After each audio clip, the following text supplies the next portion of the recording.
Bonjour, bonjour mes frères et sœurs, c'est de nouveau la sœur Yolande. Alors, comme convenu, je suis avec vous à nouveau pour notre lecture dans Genèse chapitre 7 aujourd'hui. Et avant de commencer, nous remercions le Seigneur pour sa grâce, pour son amour envers chacun de nous. Nous le remercions car il nous a permis de bien dormir hier soir, il nous a protégés, on était sous sa protection. Et nous disons merci le fait qu'il nous a fait grâce ce matin. Il nous a permis d'être encore vivants. Nous le remercions infiniment pour son amour, pour sa grâce.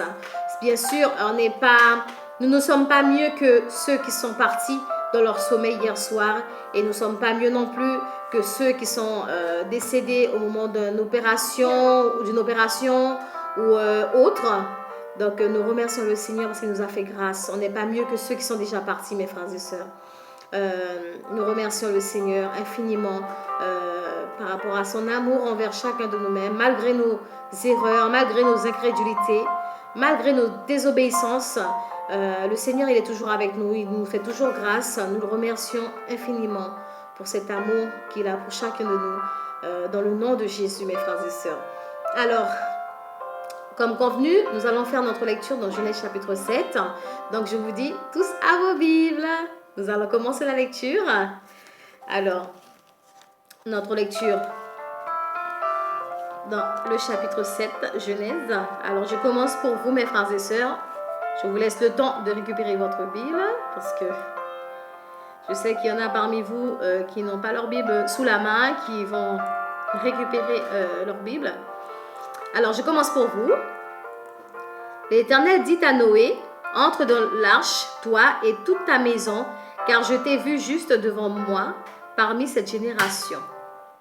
Tu prendras auprès de toi 7 couples de tous les animaux purs, le mâle et sa femelle, une paire des animaux qui ne sont pas purs, le mâle et sa femelle, 7 couples aussi des oiseaux du ciel, mâles et femelles, afin de conserver leur race en vie sur la face de toute la terre. Car encore 7 jours, et je ferai pleuvoir sur la terre 40 jours et 40 nuits, et j'exterminerai de la face de la terre tous les êtres que j'ai faits. » Noé exécuta tout ce que l'Éternel lui avait ordonné. Noé avait 600 ans lorsque le déluge d'eau fut sur la terre. Et Noé entra dans l'arche avec ses fils, sa femme et les femmes de ses fils pour échapper aux eaux du déluge. D'entre les animaux purs et les animaux qui ne sont pas purs, les oiseaux et tout ce qui se meut sur la terre. Il entra dans l'arche auprès de Noé, 2 à 2, un mâle et une femelle, comme Dieu l'avait ordonné à Noé. 7 jours après, les eaux du déluge furent sur la terre. L'an 600 de la vie de Noé,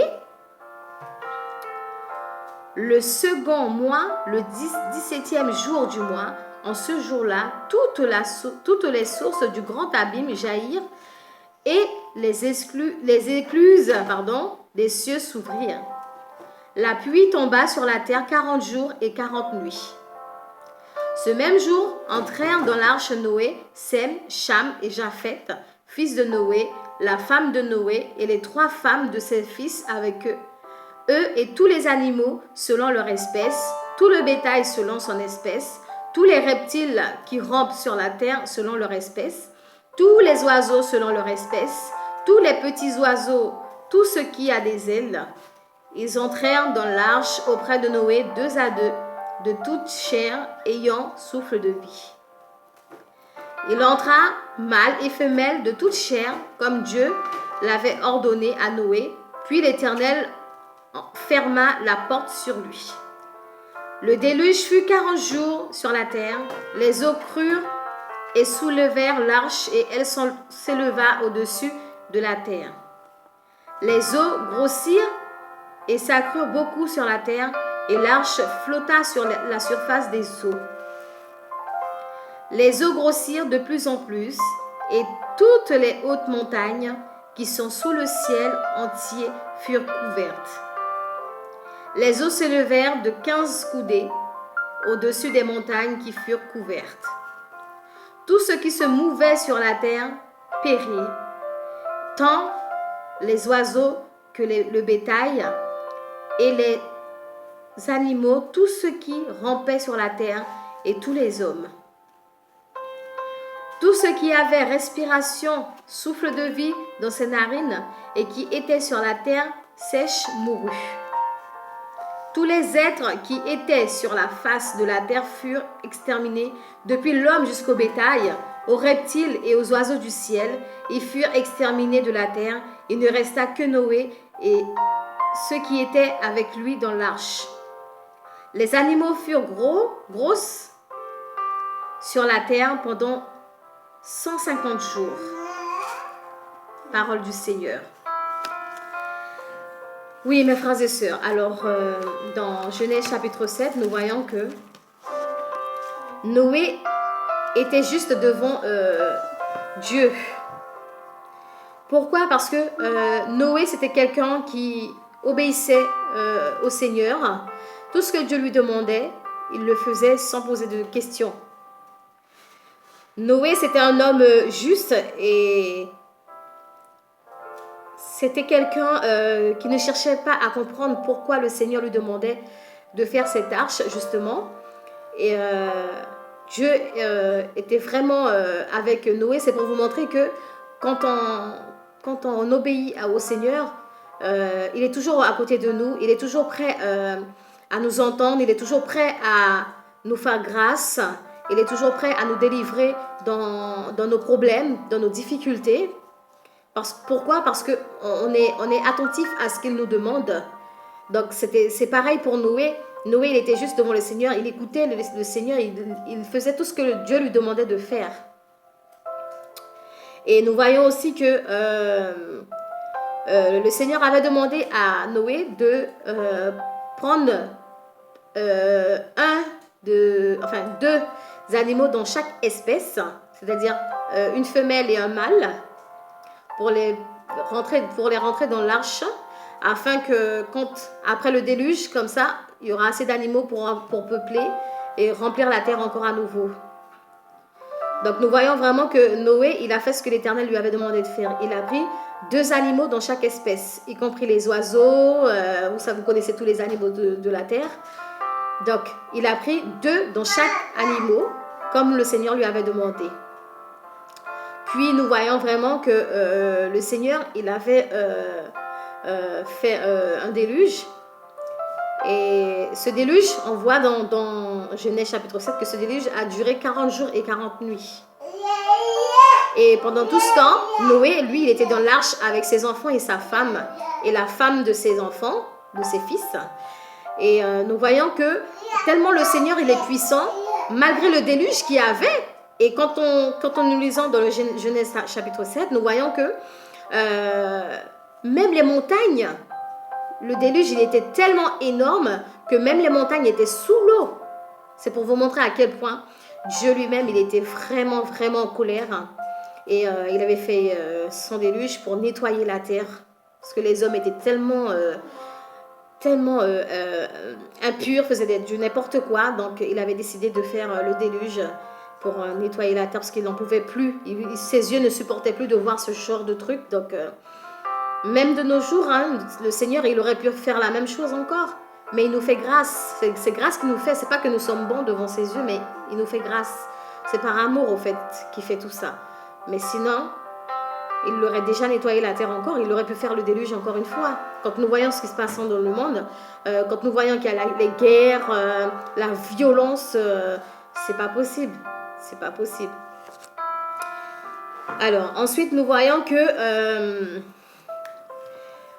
parce que Noé aussi, quand Dieu avait demandé à Noé de construire l'arche, Noé prêchait la parole du Seigneur partout, dans la ville où il était.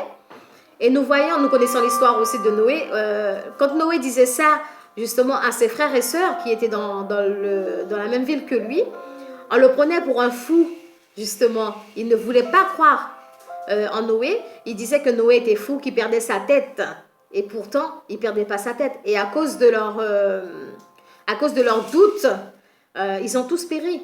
Et il n'y a que Noé, sa femme, ses fils et les femmes de ses fils qui ont été sauvés, avec quelques animaux qui ont été sauvés. Et le reste, ils sont tous morts par le déluge.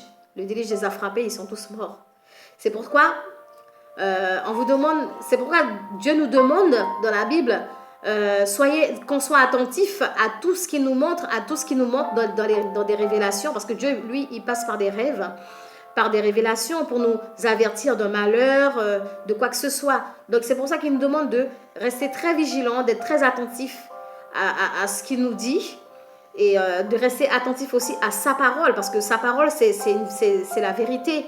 Et nous voyons très bien dans l'Apocalypse, tout ce que Dieu a dit dans l'Apocalypse, mes frères et sœurs, on le voit aujourd'hui. On le voit aujourd'hui. La plupart a été déjà accompli. Et encore, il y a encore derrière qui vont arriver. Donc soyez très attentifs, très vigilants. C'est pourquoi Dieu a demandé de prier et de veiller en même temps. Il faut que nous soyons attentifs. Et nous voyons aussi dans Genèse, chapitre 7, que les eaux furent très grosses.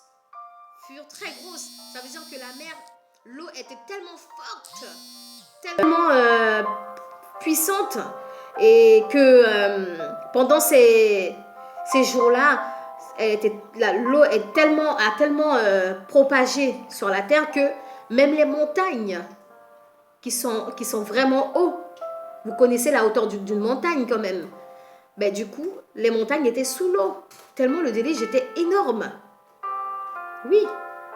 Et nous voyons, là où nous voyons que notre Dieu, il est vraiment merveilleux, il est vraiment puissant, c'est quand nous voyons que Dieu a demandé à Noé de construire l'arche. Vous savez, un bateau ne peut pas,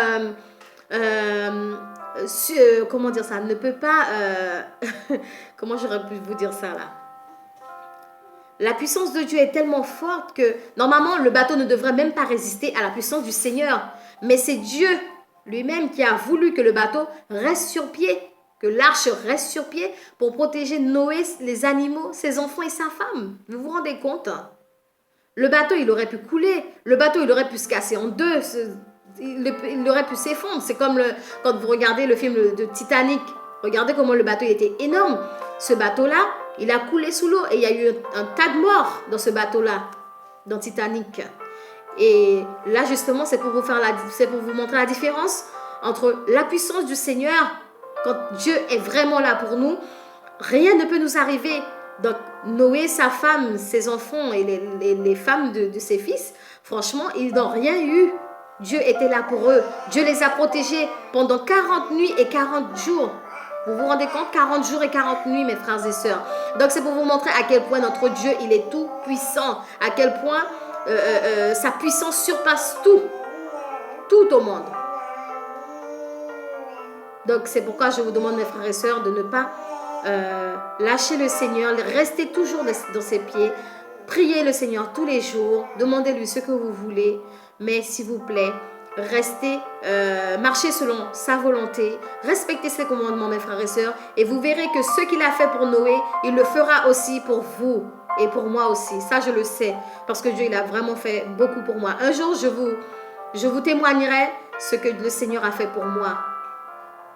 De la même manière qu'il a fait pour Noé, je vous expliquerai aussi ce qu'il a fait pour moi. Parce que Dieu, il est vraiment vivant, il est vraiment réel, et il est vraiment le Dieu tout-puissant. Il n'y a pas plus fort que lui. Notre Seigneur n'a pas de rival, mes frères et sœurs. Il n'a pas de rival, notre Seigneur. Il est plus fort que tout. Tout ce qu'on lui demande, il nous donne. Alors, soyons comme Noé. Soyons attentifs comme Noé. Soyons humbles comme Noé l'était. Et soyons justes comme Noé l'était aussi. C'est vrai que nous ne sommes pas parfaits, comme dit le Seigneur. Nous ne sommes pas parfaits parce que depuis notre création, nous sommes mauvais. Il l'a dit dans Genèse aussi. On avait fait la lecture la dernière fois, on le retrouve dedans. Donc, soyons attentifs à ce que le Seigneur nous demande. Et vous verrez que vraiment, il vous donnera tout ce que vous voulez et vous montrera le chemin pour vous mener à lui-même. Et il pourra vous sauver aussi dans le nom de Jésus. Donc, je vous remercie de me suivre. Je remercie tous mes abonnés. Que Dieu vous bénisse. Parce que ce que vous faites, ce n'est pas pour moi que vous le faites. Mais moi-même, ce que je fais, je ne le fais pas pour moi, mais je le fais pour mon Dieu, pour mon Père céleste, mon Père, mon Père d'amour. C'est pour lui que je le fais. Toute la gloire revient à notre Dieu dans le nom de Jésus. Donc c'est là que je vous laisse, mes frères et sœurs. Comme je vous l'ai dit dans les précédentes vidéos, si vous avez des questions, n'hésitez pas, mes frères et sœurs, posez-les-moi et moi je vous répondrai. Que Dieu vous bénisse. Passez une très très bonne journée. Je vous embrasse.